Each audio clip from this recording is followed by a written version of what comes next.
Now this lesson in Photoshop has to deal with creating a panorama out of a series of pictures. A couple things you need to know before we start. These pictures were taken probably from a camera that was on a tripod or at least on a flat area. I've seen people, and I've actually done it myself, where you hold it with your hands. You got to be pretty steady, and you have to make sure that when you take the pictures, you probably start from left to right.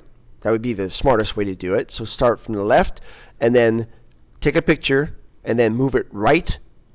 When you move it right, leave about 30% of what was in the first picture in the second picture. I know that's hard to guess when you're doing it yourself, but just try to do that and stay level. So try to have the same height as far as where you're taking the picture. So we're taking pictures from left to right, snap, snap, snap, snap, snap.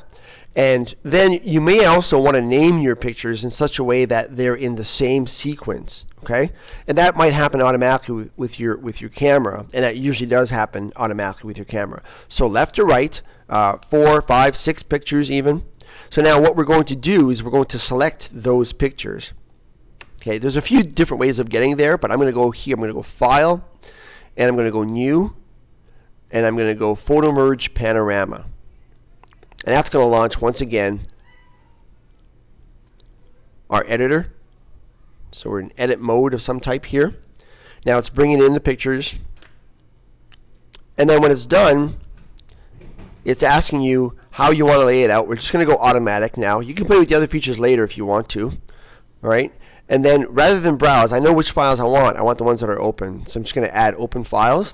And you see here we named them in a way that it's sequential. So it's 1, 2, 3, 4, 5, 6. And that's the way they're going to be laid out, which is really, if you give it some thought before you start, it makes this feature really, really easy. So now I'm going to hit OK. And now it's going to work its little magic. And just know ahead of time that it's going to produce a very wide photo. It's not going to be a regular 4x6, all right? Because you're stitching a pile of pictures together to make one nice big wide picture. Now again, because I'm recording video, this is taking a little bit longer than it had taken when I actually practiced this to make sure that it would work. But that's all right. We should get there.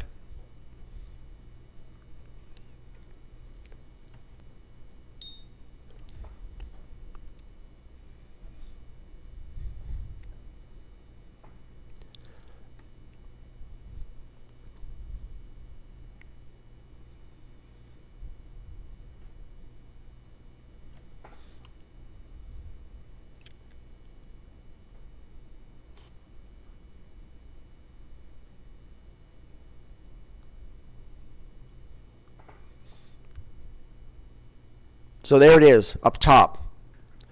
So that just stitched 6 photos together to make one photo. I realize it's got a bit of a rounded look to it, but you have to realize you've just taken a picture that just wouldn't have been possible unless you had an incredibly expensive lens to use. So what we're going to need to do is crop out this transparent checkerboard background. That's what I would do. So I'm just going to use my crop tool here, and I'm simply going to crop the parts of the picture that are really good and usable.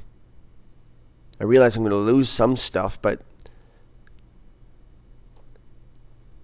and then I'm just going to say, yeah, just give me that.